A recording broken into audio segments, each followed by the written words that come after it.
বিরোধী দল দমন ও ভাঙতে ষড়যন্ত্র করছে সরকার, বললেন মঈন খান।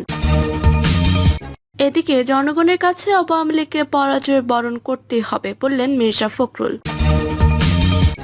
জানাবো, উপজেলা নির্বাচনে জামানত বৃদ্ধির সিদ্ধান্ত চরম স্বেচ্ছাচারিতা, বলছে গণতন্ত্র মঞ্চ। এদিকে উপজেলায় কেন মাইমেন চান মন্ত্রী এমপিরা, এবং সর্বশেষ জানাবো, মন্ত্রী সংসদ সদস্যদের হস্তক্ষেপ বন্ধে কঠোর নির্দেশনা দেওয়া হয়েছে, বললেন ওবায়দুল কাদের। শুনছিলেন সংবাদ শিরোনাম, এবারে বিস্তারিত। বিরোধী দল দমন ও ভাঙতে ষড়যন্ত্র করছে সরকার, বললেন মঈন খান। বিএনপির স্থায়ী কমিটির সদস্য ডক্টর আব্দুল মঈন খান বলেছেন, হামলা, মামলা ও গুলির মাধ্যমে বিরোধী দলকে দমনের জন্য অস্ত্র হিসেবে ব্যবহার করছে সরকার। তারা বিরোধী দল দমন সহ বিএনপিকে ভাঙতে ষড়যন্ত্র করেই যাচ্ছে। মঈন খান বলেন, যেভাবে আমাদের নিরীহ ও নিরস্ত্র নেতাকর্মীদের উপর সরকারের আইন শৃঙ্খলা বাহিনী কিভাবে টিয়ার শেল ছুড়েছে, অনেকে গুলিবিদ্ধ হয়েছেন, এটা সকলেই জানেন। তবুও নেতাকর্মীরা কিন্তু থেমে যাননি, তারা আন্দোলন চালিয়ে গেছেন। তিনি বলেন, দল গোছানো ও সংগঠন পুনর্গঠন করা চলমান প্রক্রিয়া। রাজনীতি কোনো কাপড় নয় যে সাজিয়ে গুছিয়ে আলনা বা আলমারিতে রাখা যায়। এটা সঠিক যে গত রোজা 28 অক্টোবর পরবর্তী অনেক নেতাকর্মীকে অন্যায়ভাবে কারাগারে নেওয়া হয়েছিল। আমরা তাদেরকে জামিনের বিষয়ে গুরুত্ব দিয়েছি, কারণ বিএনপি আইনের শাসনের বিশ্বাসী, নিয়মতান্ত্রিক রাজনৈতিক দল, সেজন্যই জামিনের বিষয়ে চেষ্টা করেছি। আজকেও কিন্তু মামলা মোকদ্দমা শেষ হয়নি। এখনো প্রতিদিন হাজার হাজার নেতাকর্মী দেশের বিভিন্ন কোর্টে হাজিরা দিয়েছেন। আমাদের নেতাকর্মীদের মধ্যে কারো বিরুদ্ধে 300 থেকে 500 পর্যন্ত মামলা আছে। এখানে কে ডাক্তার, কে প্রকৌশলী, কিংবা কিসের সুশীল পেশাজীবী, কেউ বাদ যায়নি মামলা থেকে। শুধু তাই নয়, গভীর রাতে গ্রামে গঞ্জে তৃণমূল নেতাকর্মীদের বাড়িতে গিয়ে হানা দিয়েছে পুলিশ ও আইন শৃঙ্খলা বাহিনী। সরকারকে বলবো, প্রতিহিংসার রাজনীতি পরিহার করে একটি আদর্শের রাজনীতিতে ফিরে আসুন। বিএনপি নিয়মতান্ত্রিকভাবে শান্তিপূর্ণ আন্দোলনের মাধ্যমে দেশের গণতন্ত্র পুনরুত্থান ও জনগণের ভোটাধিকার পুনঃপ্রতিষ্ঠা করব ইনশাল্লাহ। উপজেলা নির্বাচন প্রসঙ্গে মঈন খান বলেন, অতীতে কখনোই বাংলাদেশের স্থানীয় সরকার নির্বাচন দলীয় প্রতীকে হয়নি, কিন্তু আওয়ামী লীগ ক্ষমতায় আসার পর সেটা বাদ দিয়ে তা দলীয় প্রতীকে শুরু করেছে। আমরা কিন্তু লিখিতভাবে এটার প্রতিবাদ জানিয়েছিলাম। সে সময় বলেছিলাম যে দলীয় প্রতীকে নির্বাচন হলে দেশের সামাজিক সংস্কৃতি বিনষ্ট হয়ে যাবে। তারই ফল কিন্তু গ্রামে গঞ্জে ঘরে ঘরে দ্বন্দ্ব। এখন দেখেন, উপজেলা নির্বাচনে আওয়ামী লীগ নিজেরাই দ্বন্দ্বে জড়িয়েছে। কাজে 7ই জানুয়ারি নির্বাচনে জনগণকে আওয়ামী লীগকে বর্জনের পর আওয়ামী লীগ বুঝতে পেরেছে যে দলীয় প্রতীকে নির্বাচন করা হলে দেশের সামাজিক কাঠামোটা ভেঙে যাবে। আমি বিশ্বাস করি উপলব্ধি থেকেই তারা দলীয় প্রতীকে উপজেলা নির্বাচন করছে না, নিজেদের নৌকা নিজেরাই ডুবিয়েছে। সুতরাং অবাধ ও সুষ্ঠু নির্বাচনের পরিবেশ ছাড়া এবং এই সরকার ও তাদের সাজানো নির্বাচন কমিশনের অধীনে কোনো নির্বাচনে যাবে না। তবে গ্রামে গঞ্জে স্থানীয় সরকার নির্বাচন কে যাবে না সেটা তো বিএনপি দলীয়ভাবে দেখতে পারে না। জনগণের কাছে আওয়ামী লীগকে পরাজয় বরণ করতে হবে, বললেন মির্জা ফখরুল। বিএনপির জাতীয় নির্বাহী কমিটির সদস্য দিনাজপুর 4 আসনের সাবেক সংসদ সদস্য মোহাম্মদ আখতারুজ্জামান মিয়া এবং চিরির বন্দর উপজেলা বিএনপি যুগ্ম আহ্বায়ক নূরে আলম সিদ্দিকী নয়নের জামিন মঞ্জুর করে জেল হাজতে পাঠানোর ঘটনায় উদ্বেগ প্রকাশ করেছে দলটির মহাসচিব মির্জা ফখরুল ইসলাম আলমগীর। তিনি বলেন, মিথ্যা মামলায় বিএনপি নেতাকর্মীদের সাজা দেওয়া ও জামিন না দিয়ে কারাগারে পাঠানোকে কর্তৃত্ববাদী আওয়ামী সরকার এখন তাদের প্রাত্যহিক কর্মসূচিতে পরিণত করেছে।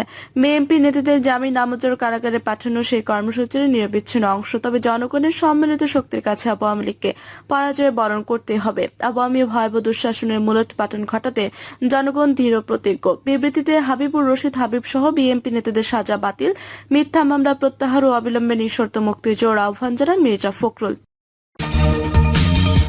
উপজেলা নির্বাচনে জামানত বৃদ্ধির সিদ্ধান্ত চরম স্বেচ্ছাচারিতা, বলছে গণতন্ত্র মঞ্চ।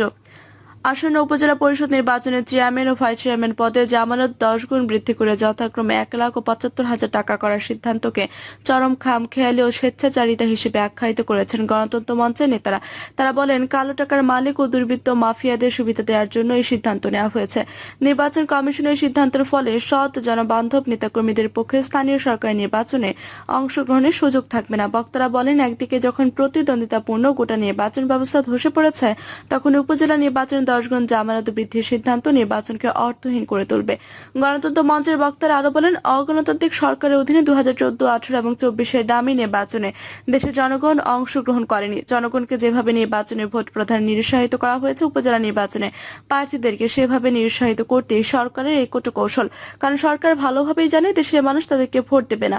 গণতন্ত্র মঞ্চ সরকারের এই হঠকারী সিদ্ধান্তকে গণতন্ত্র বিরোধী উল্লেখ করে নির্বাচন প্রত্যাখ্যান করেছে। উপজেলায় কেন মাইমেন চান মন্ত্রী এমপিরা? কেউ মন্ত্রী হয়েছেন, কেউ সংসদ সদস্য, কেউ আওয়ামী লীগের কেন্দ্রীয় নেতা, এমনকি প্রেসিডেন্ট সদস্য। তারপরে উপজেলা নির্বাচন নিয়ে প্রভাবশালী নেতাদের এত আগ্রহ কেন? এই নিয়ে রাজনৈতিক অঙ্গনে অনেক মুখরোচক আলোচনা চলছে। অনেকে এই নিয়ে কৌতুকও করছেন। আওয়ামী লীগের রাজনীতিতে এটি একটি নতুন উপসর্গ হিসেবে বিবেচিত হচ্ছে। আওয়ামী লীগের মন্ত্রী, প্রতিমন্ত্রী, এমপি এবং নেতারা এলাকায় নিজস্ব ব্যক্তিদেরকে শুধু প্রতিষ্ঠিত করতে চাচ্ছেন না, তাদেরকে নির্বাচিত করতে চাচ্ছেন। কেন মাইমেনদেরকে উপজেলা নির্বাচনে প্রার্থী করতে আগ্রহী মন্ত্রী এমপিরা? এই প্রশ্নের উত্তরে রাজনৈতিক বিশ্লেষকরা মনে করছেন একাধিক কারণে উপজেলায় মাইমেনদেরকে চাচ্ছেন মন্ত্রী এমপিরা। প্রথমত, এবারে নির্বাচনের মাধ্যমে আওয়ামী লীগের মধ্যে সুস্পষ্ট বিভক্তি রয়েছে। যেখানে আওয়ামী লীগের প্রার্থী জয়ী হয়েছেন, সেখানে ওই প্রার্থীর বিরোধী পক্ষ নতুন করে শক্তি সঞ্চয় করেছেন। সেই কারণে এলাকায় তাদের অবস্থা নাজুক হয়ে পড়েছে। আওয়ামী লীগ এবং আওয়ামী লীগের বিরোধী এমপি মন্ত্রীদেরকে চ্যালেঞ্জের মুখে ফেলেছে। এ কারণে কর্তৃত্ব রক্ষার জন্য তার নিজস্ব লোকজনকে উপজেলা চেয়ারম্যান হিসেবে দায়িত্ব পালন করার জন্য মাঠে নেমেছেন। দ্বিতীয়ত, প্রতিপক্ষকে দমন। এই জাতীয় সংসদ নির্বাচনের পর এখনো কোন দলে বিভক্ত আওয়ামী লীগে যারা জিতেছেন বা হেরেছেন তাদের প্রতিপক্ষ শক্তিশালী। প্রতিপক্ষকে দমনের জন্য উপজেলা চেয়ারম্যানের নিয়ন্ত্রণটা অত্যন্ত জরুরি। আর এই কারণে এই প্রতিপক্ষকে দমনের লক্ষ্যে উপজেলার চোখ গেছে মন্ত্রী এমপিতে। তৃতীয়ত, দুর্নীতি এবং অনিয়ম। উপজেলা চেয়ারম্যানদের অনেকে বরাদ্দ থাকে। উপজেলা চেয়ারম্যানের মাধ্যমে টেন্ডার এবং অন্যান্য কার্যক্রমগুলো উপজেলায় সংগঠিত হয়। আর এই কারণে নিজের ব্যক্তি উপজেলা চেয়ারম্যান হলে এমপিদের পক্ষে অনিয়ম এবং দুর্নীতি করাটা সহজ হয়। আর এজন্যই তারা অন্য কারো উপর ভরসা করতে পারছে না। নিজের আত্মীয় স্বজনদের উপজেলায় বসে অনিয়ম এবং দুর্নীতি করার ক্ষেত্রেও উন্মুক্ত করতে চাচ্ছেন। চতুর্থ, ভবিষ্যতের রাজনীতি। যারা তাদের পুত্র এবং আত্মীয় স্বজনদেরকে প্রার্থী করেছেন তাদের ক্ষেত্রে রয়েছে সুনির্দিষ্ট রাজনৈতিক লক্ষ্য। এবার উপজেলা চেয়ারম্যান, পরের বার এমপি, বিশেষ করে যাদের বয়স বৃদ্ধি পেয়েছে এবং রাজনীতিতে আগামীতে নাও থাকতে পারে এমন আশঙ্কা রয়েছেন, তারাই ভবিষ্যৎ নিশ্চিত করার জন্য সন্তান এবং নিকট আত্মীয়দেরকে রাজনীতির মাঠে নিচ্ছেন। যেমন সাহাদাররা মান্নান তার পুত্রকে উপজেলা চেয়ারম্যান নির্বাচন করার মাধ্যমে রাজনীতির মাঠে নিয়ে আসতে যাচ্ছেন, ভবিষ্যতে যেন তিনি এমপি হতে পারেন। একই অবস্থা সাবেক পরিকল্পনা মন্ত্রী আব্দুল মান্নানের ক্ষেত্রেও, শাহজাহান খানের ক্ষেত্রেও সেরকম একটি কৌশল দৃশ্যমান হচ্ছে। সবকিছু মিলিয়ে এলাকায় কর্তৃত্ব প্রতিষ্ঠা, প্রভাব বিস্তার এবং পুরো এলাকায় নিজের নিয়ন্ত্রণ রাখার জন্যই আওয়ামী লীগের মন্ত্রী এমপিরা এবার উপজেলার দিকে ঝুঁকেছে। উপজেলাগুলোর মাধ্যমে তাদের নিজেদের ক্ষমতাকে নিরঙ্কুশ করার অভিযান শুরু করেছেন মন্ত্রী এমপিরা। এখন দেখার বিষয় উপজেলায় মাইমেন বসিয়ে মন্ত্রী এমপিরা কি অর্জন করতে পারেন। মন্ত্রীর সংসদ সদস্যদের হস্তক্ষেপ বন্ধে কঠোর নির্দেশনা দেওয়া হয়েছে বললেন ওবায়দুল কাদের। উপজেলা পরিষদ নির্বাচনে মন্ত্রীর সংসদ সদস্য দলীয় নেতারা যাতে কোনো ধরনের হস্তক্ষেপ করতে না পারেন সেজন্য কঠোর সাংগঠনিক নির্দেশনা দেওয়া হয়েছে বলে জানিয়েছেন আওয়ামী লীগের সাধারণ সম্পাদক ওবায়দুল কাদের। তিনি বলেছেন, প্রথম ধাপের নির্বাচন উপলক্ষে সারা দেশে প্রার্থীদের ব্যাপক প্রচারণা এবং জনগণের স্বতঃস্ফূর্ত অংশগ্রহণ পরিলক্ষিত হচ্ছে। বিবৃতিতে আওয়ামী লীগের সাধারণ সম্পাদক ওবায়দুল কাদের বলেন, বিএনপি নির্বাচন বিরোধী অবস্থান নিয়ে ভিন্ন প্রেক্ষাপটে আওয়ামী লীগও কৌশলগত অবস্থান গ্রহণ করতে হয়েছে। তাই আওয়ামী লীগ এবার দলীয় প্রতীক বরাদ্দ দেয়নি। দলের বাইরে জনগণের কাছে গ্রহণযোগ্য ব্যক্তি যাতে নির্বাচিত হন সেটাই আওয়ামী লীগ প্রত্যাশা করে। উপজেলা পরিষদের নির্বাচন অবাধ, নিরপেক্ষ, সুষ্ঠু, শান্তিপূর্ণ পরিবেশে অনুষ্ঠিত হবে বলে উল্লেখ করেন আওয়ামী লীগের সাধারণ সম্পাদক ওবায়দুল কাদের। তিনি বলেন, বিএনপি বরাবরের মতো নির্বাচনে দেশের গণতন্ত্র বিরোধী অবস্থান নিয়েছে। সে কারণে জনগণ তাদের দিক থেকে মুখ ফিরে নিয়েছে। বিএনপির সমালোচনা করে আওয়ামী লীগ সাধারণ সম্পাদক আরো বলেন, দেশের জনগণ যখন নির্বাচনে স্বতঃস্ফূর্তভাবে অংশগ্রহণ করছে, বিএনপি নেতারা তখন বরাবরের মতো দেশের গণতান্ত্রিক ব্যবস্থা ও নির্বাচনকে প্রশ্নবিদ্ধ করার পায়তারা চালাচ্ছে। বিএনপি নির্বাচনী ব্যবস্থাকে বাধাগ্রস্ত গণতান্ত্রিক প্রক্রিয়াকে ধ্বংস করতে চায়। আওয়ামী লীগ নির্বাচনী ব্যবস্থা গণতন্ত্রকে সুসংহত করতে নিরন্তর সংগ্রাম চালিয়ে আসছে দাবি করে দলটির সাধারণ সম্পাদক বলেন, আমরা বিএনপির গণতন্ত্র বিরোধী অপতৎপরতা সম্পর্কে সবাইকে সচেতন ও সতর্ক থাকার জন্য অনুরোধ জানাচ্ছি। একই সঙ্গে অবাধ, সুষ্ঠু, শান্তিপূর্ণ নির্বাচন অনুষ্ঠানে নির্বাচন কমিশনকে সর্বাত্মক সহযোগিতা প্রদানের জন্য সংগঠনের নেতাকর্মীদের প্রতি অনুরোধ জানাচ্ছি। ওবায়দুল কাদের অভিযোগ করেন, বিএনপি মহাসচিব মির্জা ফখরুল ইসলাম আলমগীর সহ বিএনপি নেতারা লাগাতারভাবে মিথ্যাচার করে যাচ্ছেন। প্রকৃতপক্ষে গণতন্ত্র ও আইনের শাসনের প্রতি তাদের কোনো শ্রদ্ধাবোধ নেই। এদিকে তারা আগুন সন্ত্রাসীদের লালন পালন করছে, অপরদিকে আইন শৃঙ্খলা রক্ষাকারী বাহিনী সন্ত্রাসীদের বিরুদ্ধে আইনি পদক্ষেপ গ্রহণ করলে বিরোধী দল দমনের মিথ্যা অভিযোগ উপস্থাপন করছে।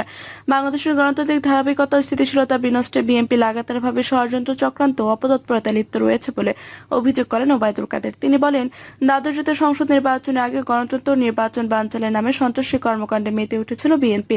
ইতিপূর্বে 2013, 2014, 2015 সালে বিএনপি জামায়াত অপশক্তি সারা দেশে ভয়াবহ অগ্নি সন্ত্রাস চালিয়ে শত শত নিরীহ মানুষকে নির্বিচার হত্যা করেছিল। তাদের এই ভয়াবহ সম্মিলিত সন্ত্রাসী কর্মকাণ্ডের বিরুদ্ধে আইনি পদক্ষেপ গ্রহণ করলে বিএনপি নেতারা বিরোধী দল দমনের কথা বলে। সরকার বেপরোয়াভাবে কাউকে কারাগারে পাঠাচ্ছে না দাবি করে সড়ক পরিবহন ও সেতু মন্ত্রী বলেন, বরং সন্ত্রাস ও সহিংসতার অভিযোগে অভিযুক্ত বিএনপি নেতাকর্মীরা আইন ও আদালতের মুখোমুখি হচ্ছে এবং জামিনেও মুক্তি পাচ্ছে। তবে যারা নিরীহ মানুষকে পুড়িয়ে হত্যা করেছে, জনগণের জানমালের ক্ষয়ক্ষতি করেছে, রাষ্ট্রীয় সম্পদ ধ্বংস করেছে, সেসব সন্ত্রাসী ও তাদের গডফাদারদের বিরুদ্ধে আইন শৃঙ্খলা ও মহামান্য আদালত যথাযথ আইনি পদক্ষেপ গ্রহণ করবে।